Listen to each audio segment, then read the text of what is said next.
परिचय दीजिए। आपका नाम? My name is Dr. Eldad. I am the secretary of Dr. R.C. Samantha Institute of Science and Technology.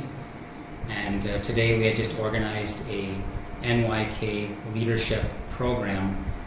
We are focusing training the next generation of Indian leaders, doctors, scientists, engineers, which will lead Hindustan to become a global superpower in the 21st century. And we are training the students and reminding them of their great history, how the Hindustan civilization for 1,000 years was the world's leading global superpower. It was lost its status due to the Christian invasions of the British, the Portuguese, and other European countries. They had come here and looted and stole the wealth of India, which put the country down for a couple hundred years. But now the new India is here. We are building the new India. And so the key to the success of the new global superpower Hindustan is the youth. So it's very important for us to train the youth, develop the youth, and they will lead the world.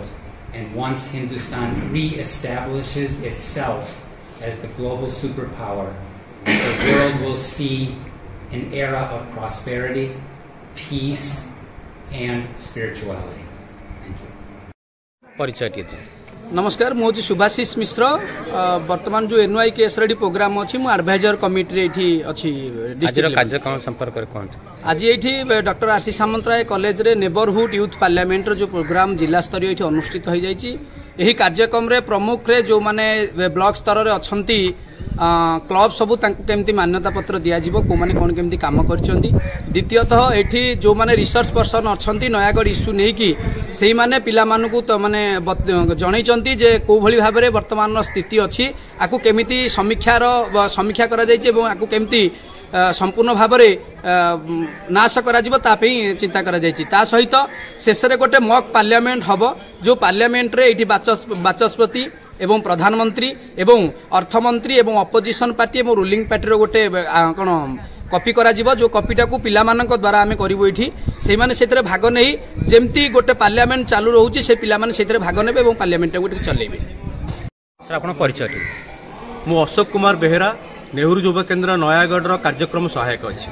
आज कार्यक्रम संपर्क कौन ये हूँ जिला स्तरीय पड़ोसी युव संसद कार्यक्रम।